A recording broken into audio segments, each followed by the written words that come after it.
누가복음 2장 41절부터 51절까지 있는 말씀을 보겠습니다. 함께 봉독을 하겠습니다. 같이 읽어보겠습니다. 시작. 그의 부모가 해마다 유월절이 되면 예루살렘으로 가더니 예수께서 12살 되었을 때 그들이 이 절기의 관례를 따라 올라갔다가 그 날들을 마치고 돌아갈 때 아이 예수는 예루살렘에 머무셨더라.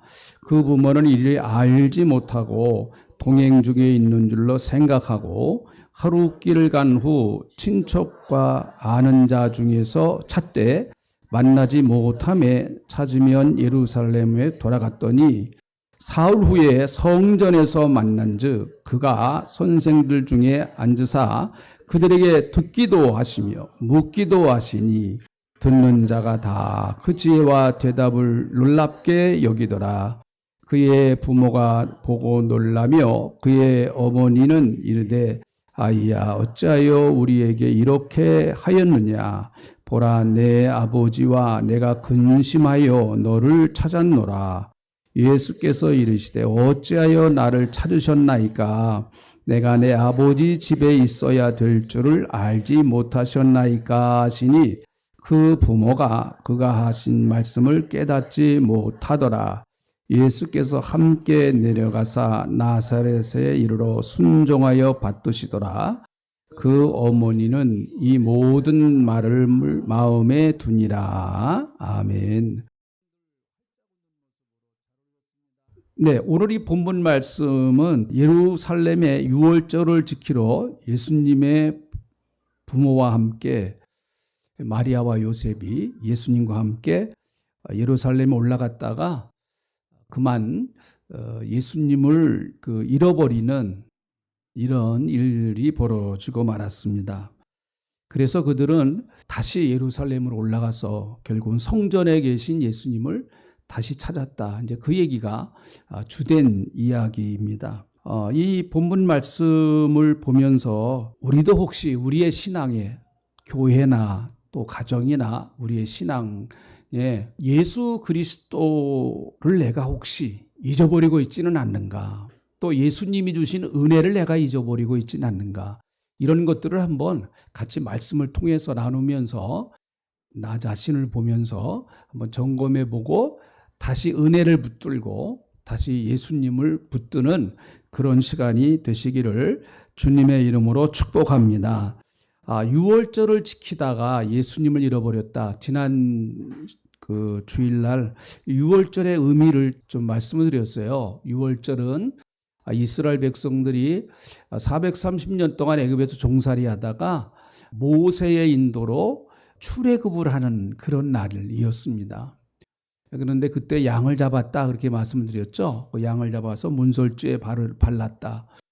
10가지의 마지막 재앙을 하나님께서 애굽에 내리는데 장자를 모두 다 죽이는 첫 번째 초태생은 다 죽여버린다. 하나님 그렇게 말씀하셨어요. 그래서 결국은 그 양의 피를 바른 가정에 들어간 사람들만 살아났다. 그렇게 성경은 말씀하고 계십니다. 그래서 바울은 그 유월절 어린 양, 그 어린 양이 성경에 보니까 결국은 예수 그리스도를 통해서 인류를 구원하시려고 하는 하나님의 어린 양, 하나님의 어린 양을 보여주는 사건이다라고 그렇게 그가 말씀을 전하고 있습니다. 그래서 우리가 신앙생활을 하면서 더 집중해야 될 분이 예수님이시죠. 신앙생활하면서 더 집중해야 될 분이 예수님이십니다. 나머지는 사실은 다 그 신앙생활을 잘하고 예수님께 더 가까이 가기 위한 작업들이에요. 나머지들은요. 그런데 잘못하다가는 우리가 그 나머지 일들을 하다가 본체가 되시는 예수님을 잊어버리는 이런 잘못되어진 상황이 벌어질 수도 있다라는 거죠. 그것이 2000년 기독교 역사에 상당히 그런 일들이 많이 있었습니다. 우리의 신앙의 중심은 예수님이십니다. 다 여러분 아멘 하시죠? 아멘. 네, 이건 우리의 신앙의 고백입니다. 그래서 우리는 늘 예수님과 내가 어떠한 관계를 맺고 있는가라고 하는 것을 늘 기억하면서 신앙생활을 해야 되겠죠. 자, 요셉과 마리아가 예수님을 잃어버린 또 하나의 중요한 이유는 무엇인가 하면, 자, 43절 4절 읽어보겠습니다. 제가 읽어볼게요. 그 날들을 마치고, 자, 6월절 다 마쳤습니다. 돌아갈 때 아이 예수는 예루살렘에 머무르셨더라. 그 부모는 이를 알지 못하고. 예수님이 예루살렘에 머문 걸 알지 못했어요? 뭐 그럴 수 있습니다. 그런데 문제는 44절. 동행 중에 있는 줄로 생각하고, 동행 중에 있는 줄로 생각했어요. 다시 말하면 예수님과 동행한다고 하는 착각을 하고 있었습니다. 이 신앙적 착각, 참 이게 굉장히 그 신앙의 큰 걸림돌 가운데 하나입니다. 여러분, 세상에서 제일 무서운 사람이 책 한 권 읽고 세상을 다 알았다, 이런 사람이요. 책 한 권 딱 읽고 나는 세상을 다 알았어. 이건 정말 어떻게 방법이 없다는 거예요. 그러면 나는 이제 세상을 다 알았어. 책 한 권 읽고 어떻게 세상을 다 압니까, 여러분? 한 사람에게 속고 세상 사람 다 나쁘다고 그럽니다. 한 남자에게 속고 나는 이제 남자 못 믿어, 결혼 안 할 거야. 이것처럼 어리석은 여자는 없습니다. 한 여자에게 배반당했다고 그래가지고 세상의 모든 여자들은 다 똑같다, 아니에요. 좋은 여자들도 많습니다. 굉장한 착각이죠. 이건 엄청난 착각입니다, 여러분. 지금 마리아와 요셉은 예수님과 동행한다라고 착각을 하고 있었습니다. 예수님은 예루살렘 성전에 머물러서 율법학자들과 함께 말씀을 가지고 토론하고 있었습니다. 그런데 요셉과 마리아는 나사렛으로 돌아가면서 예수님이 동행하는 줄로 생각을 했다라는 것이죠. 여기서 동행하는 줄로 생각하고의 히브리 말은 노미조라고 하는 말인데요. 이 말은 믿다, 확신을 가지다라고 하는 그런 뜻이에요. 믿다, 확신을 가지다. 그러니까 요셉과 마리아는 예수님과 동행한다고 확신을 가지고 있었습니다.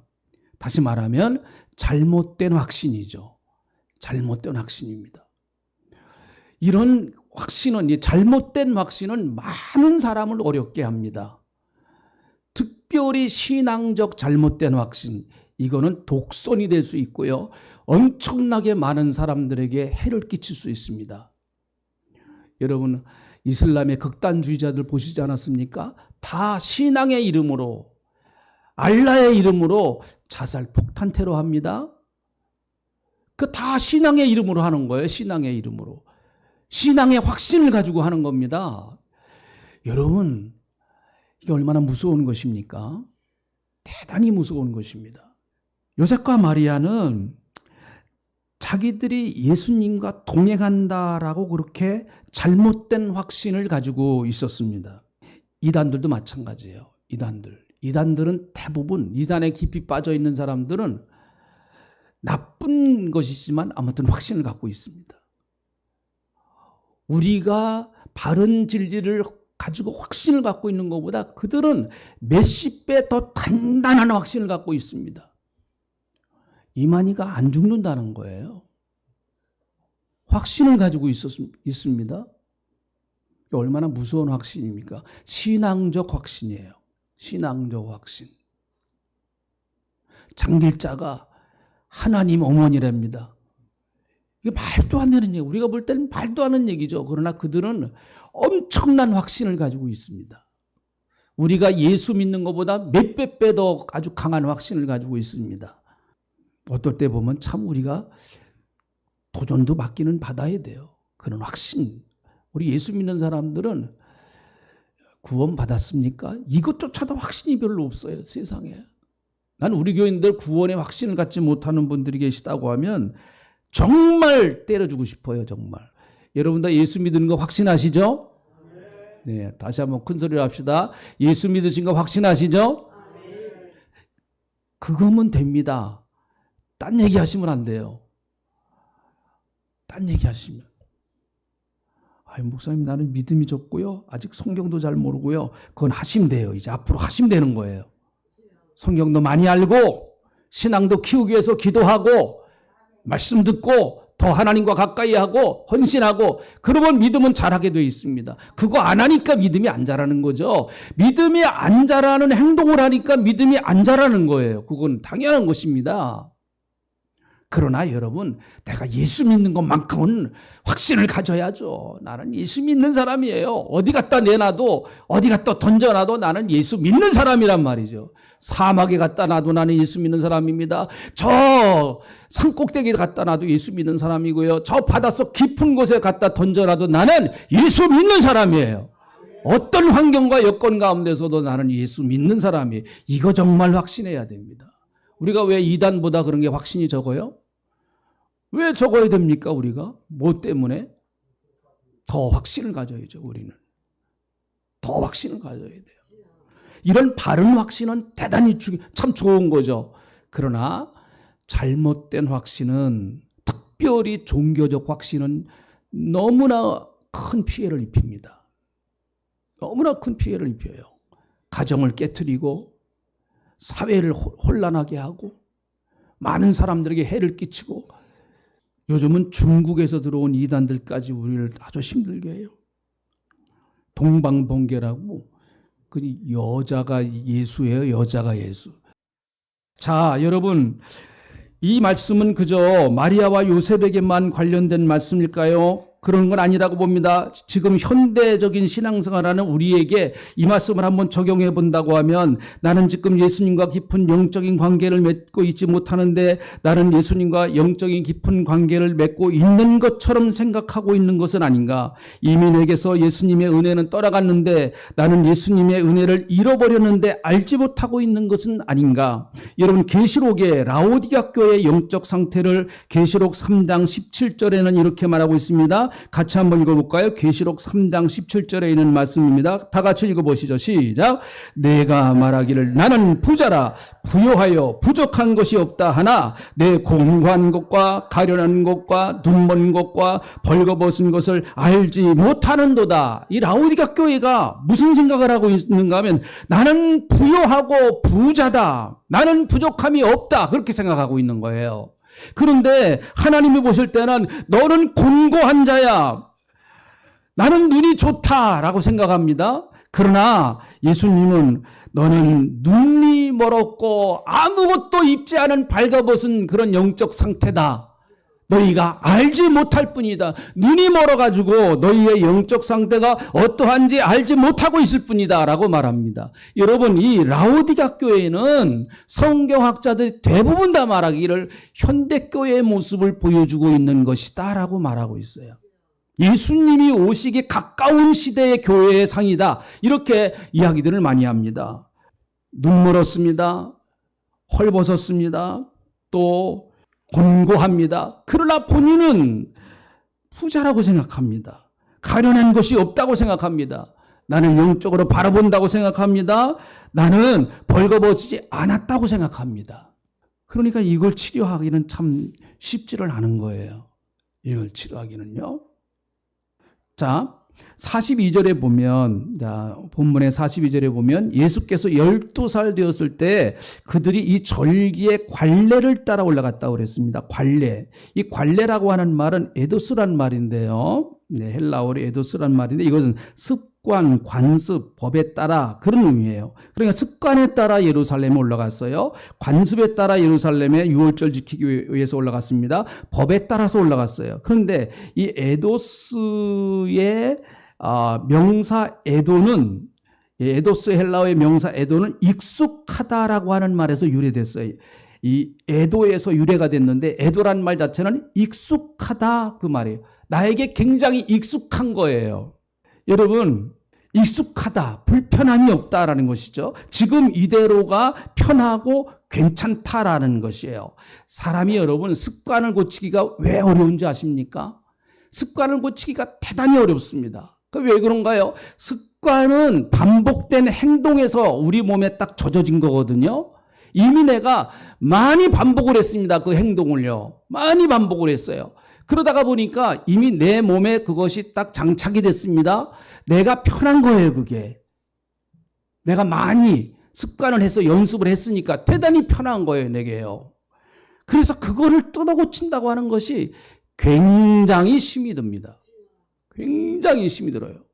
그래서 여러분, 오래된 교회가 참 좋은 게 많습니다. 전통이 오래된 교회는 안정적이에요. 안정적입니다. 웬만한 일에 흔들리지 않아요. 이 전통이 오랫동안 뿌리를 깊게 내리고 있기 때문에. 그런데 약점은 뭔가 하면 새로운 변화에 굉장히 거부감을 느낍니다. 예수님 당시에 유대교의 문제점은 무엇이었는가 하면 누가복음 18장에 있는 바리새인과 세리의 기도를 보면 알 수 있습니다. 바리새인이 하나님 앞에 기도하는 것은 누가복음 18장 11절부터 12절에 있는 말씀. 자, 같이 한번 읽어봅니다. 너무 기도가 멋있어요. 너무 기도가 멋있는 기도입니다. 자, 누가복음 18장 11절부터 12절에 있는 말씀 같이 읽어봅니다. 시작.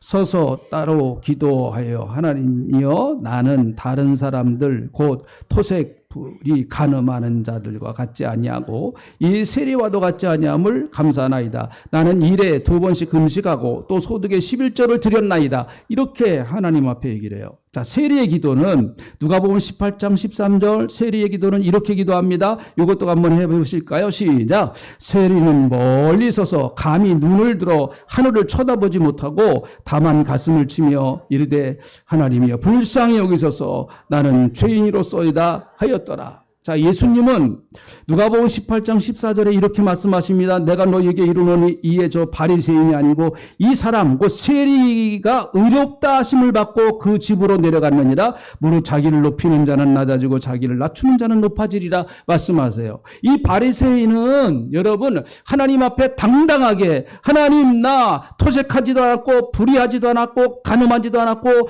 저 세리와 같이 저러지도 않았습니다. 나는 일주일에 2번씩 금식했고 소득의 11조도 또박또박 잘 드렸습니다. 여러분 이거 굉장히 좋은 거잖아요. 신앙생활 이렇게 해야 됩니다. 당연히. 근데 이건 자랑할 거는 못 돼요. 이건 당연한 거예요. 다시 말해 바리새인들은 겉은 굉장히 아주 화려했습니다. 그런데 예수님은 바리새인들을 향해서 뭐라고 말씀하시는가 하면 내가 너희들을 볼 때 너희들의 영적 상태는 회칠한 무덤과 같다라고 그렇게 말씀하시는 거예요.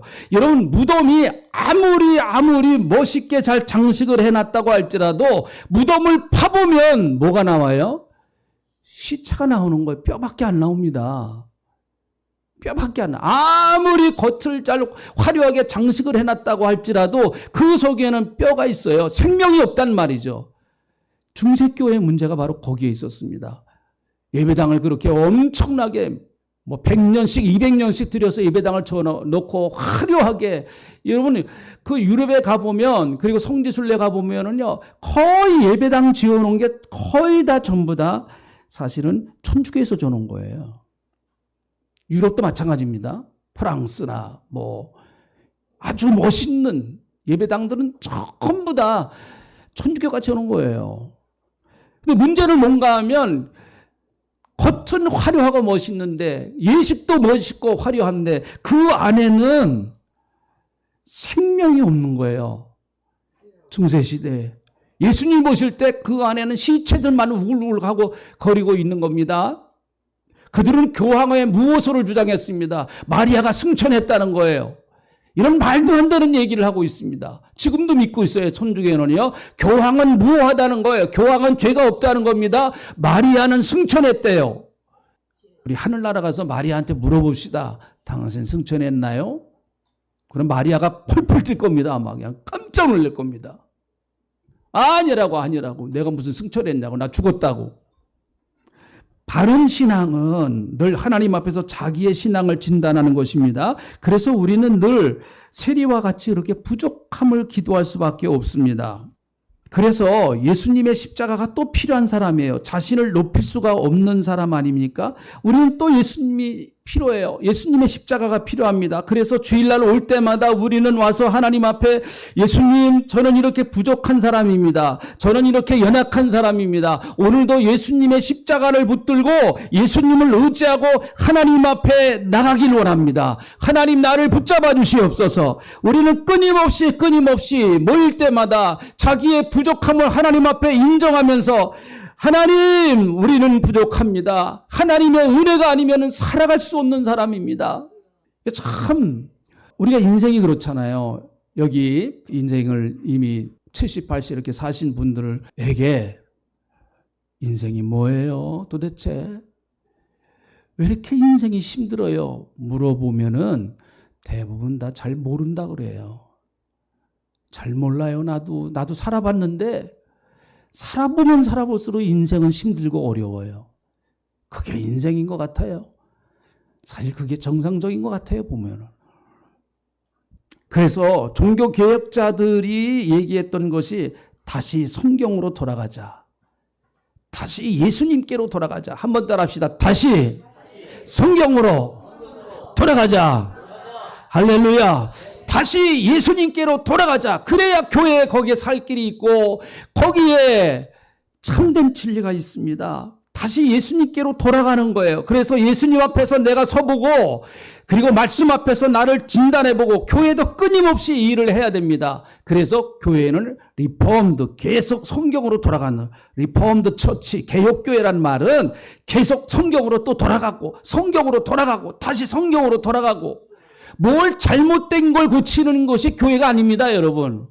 교회는 성경으로 다시 돌아가는 거예요. 돌아가는 거예요, 다시. 제 위치 찾아서 다시 가는 거예요. 인간도 마찬가지입니다. 하나님 앞으로 돌아오면 제 위치 찾아온 거예요. 어떻게 여러분 예수 믿는 사람이 동성애할 수 있어요? 제 위치 찾아오면 한 남자와 한 여자가 결혼하는 거 당연한 거죠.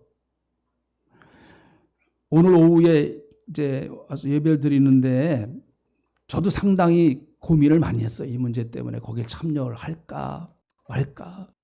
꼭 참여를 해야 되나 이런 문제 때문에 저는 원래 그런 것 자체를 이렇게 다 모여가지고 하고 그러는 거에 대해서 좋아하는 사람이 아닙니다. 그런데 이 문제만큼은 이건 진리에 대한 문제이기 때문에 우리 성도님들이 같이 참여해서 정말 기도해야 되겠다라고 생각합니다. 여러분, 이것은 어떤 사람을 정죄하기 위한 것이 절대로 아닙니다. 동성애 하시는 분들 우리가 불쌍히 여겨야 되고요. 그들을 위해서 기도해 줘야 되고요. 그리고 그분들에게 전도를 해서 예수님 만나게 해야 됩니다.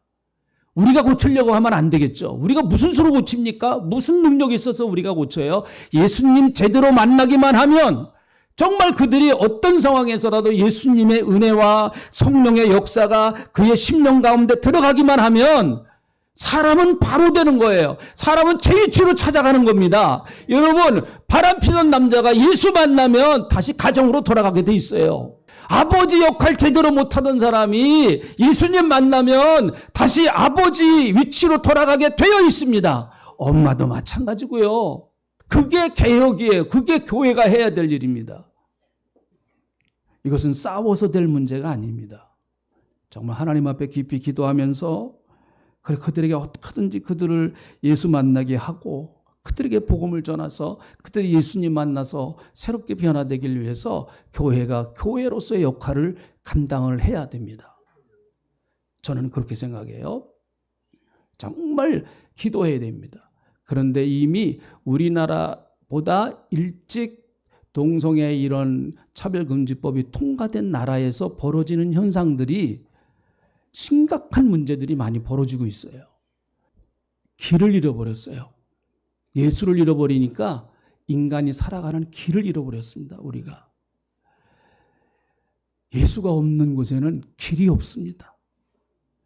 예수가 없는 가족이요, 길이 없어요. 예수가 없는 우리의 마음, 길이 없습니다. 길을 잃어버렸어요.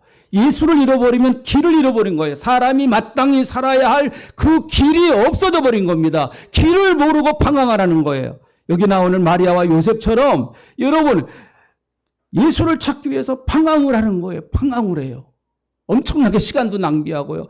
하루를 잃어버렸는데 찾는 데는 3일이 걸렸습니다. 여러분, 한 번 하나님 떠나면은요, 다시 돌아온다는 것 대단히 쉽지 않습니다. 예수님 떠나는 건 쉽습니다. 다시 돌아오는 건 3일이 걸려요. 만만치 않습니다. 여러분, 예수님만이 길입니다. 오직 예수님만이. 서구사회가 이런 구라파나 미국이나 카나다나 호주나 다 그들은 어쨌든 기독교 정신이 깔려있는 나라들입니다. 특별히 미국 같은 나라는 청교도가 세운 나라잖아요. 청교도들이. 그런데 여러분, 구라파 교회가 다 죽었습니다. 뭐 여러 가지 이유가 있습니다. 그런데 저는 그 이유 가운데 하나가 신학교 문제라고 생각합니다. 신학교에서 여러분, 예수님을 가르치는 게 아니라 학문을 가르치는 거예요. 학문만 가르치는 거예요. 뭐 예수가 어떠느니 자꾸 예수의 역사적 예수, 무슨 자꾸 학문적으로만 예수를 가르치는 거예요. 그러니까 나중에 보니까 이게 학문적으로 자꾸 연구를 하다 보니까 동정녀 탄생? 이걸 어떻게? 그래서 나중에는 결국은 신학교 교수들이 동정녀 탄생을 부정합니다. 예수님의 부활도 부정합니다. 예수 그리스도의 기적, 오병이어의 기적, 이런 거 다 부인해버려요. 성경의 무호성도 부정해버립니다. 그런 데서 배운 신학생들이 와서 교회 와서 설교를 하니 그 구라파 교회가 여러분 살아날 수가 있습니까? 여러분, 그런 교회들이. 그러니까 저 죽는 것이 당연하다고 봅니다. 아니, 예수님의 동정녀 탄생도 안 믿고 예수님의 여러분 부활도 안 믿고 성경의 무호성도 안 믿는데 거기서 무슨, 그러니까 도덕적인 설교를 하는 거예요. 사랑하고 사십시오. 누구라도 다 사랑하면 됩니다. 여러분, 우리가 동성애자들 미워하면 안 됩니다. 그건 미워하는 게 아니에요. 진리에 관한 얘기를 하는 겁니다. 진리에 관한 얘기. 진리를 정확하게 얘기를 해야죠. 그거는 사람을 미워하고 정죄하는 것이 아니라 그건 죄입니다라고 하는 것을 정확하게 교회에서 말할 수 있어야 되는데 말하지 못하는 거예요. 그러니 하나님이 보실 때 어떻겠어요? 하나님 보실 때. 근데 요즘도 저는 그 구라파나 뭐 이런 데에서 신학하고 온다는 사람들 저는 걱정이 돼요. 뭐 유학 갔다 온다는 사람들. 우리 침례교단은 다행히 대전 침례신학대학은 뭐 그렇진 않습니다. 아직까지는요. 뭐 그랬다가는 당장 잘려져 나갑니다. 감히 그런 얘기 한마디도 못 꺼냅니다. 우리 침례교단은 워낙 보수적이기 때문에. 그러나 이미 우리 한국에 있는 신학대학에서도 모모 대학에서는 이미 예수님의 동정녀 탄생, 부활, 성경의 무호성, 교수들 중에 상당히 부인하는 교수들이 있습니다. 참 우스운 얘기죠. 예수를 가르치는데 예수님의 십자가, 동정녀 탄생, 부활, 그걸 부정하면서 가르치는 거예요. 그러니까 그걸 빼버리니까 예수님의 인류의, 예수님의 사랑, 예수님이 선하신 일 한 거, 그런 일들은요, 예수님 아니어도 다 한 사람들 많아요. 그런 일들은. 저와 여러분을 죄에서 구원하시고 우리를 천국으로 인도하실 분은 오직 예수님밖에 없는 줄로 믿습니다. 그 예수만이 우리를 구원하실 유일한 곳에 누가 뭐라고 할지라도 무슨 욕을 한다고 할지라도 우리는 이것만큼은 양보할 수 없습니다. 이것만큼은 절대로 우리는 포기할 수 없는 진리입니다. 예수. 그 예수님 때문에 행복하게 살고 그 예수님 때문에 한번 미쳐서 살아보는 그런 성도님들 다 되시기를 주님의 이름으로 축복합니다. 하나님 감사합니다. 우리를 찾아오셔서 예수 그리스도라고 하는 어마어마한 분을 우리에게 선물로 주신 하나님, 그 예수님을 만나 예수님과 함께 지금까지 살게 하신 것 감사합니다. 주여, 앞으로도 변함없이 예수님과 함께 살아가는 저희들 다 되게 함께하여 주시옵소서. 예수님 절대 우리 떠나지 않는다고 약속하셨으니 내가 세상 끝날까지 너와 같이 할 거야. 염려하지 말고 걱정하지 말고 나를 의지하며 살아라. 내가 너를 붙잡아 줄 것이고 내가 나를 다시 너를 일으켜 세워줄 것이며 천국 가는 그날까지 내가 너를 보호하고 지켜줄 것이라고 하는 신실한 하나님의 약속을 믿고 믿음으로 살아가는 저희들 되게 하여 주시옵소서. 감사합니다. 예수님의 이름으로 기도합니다. 아멘.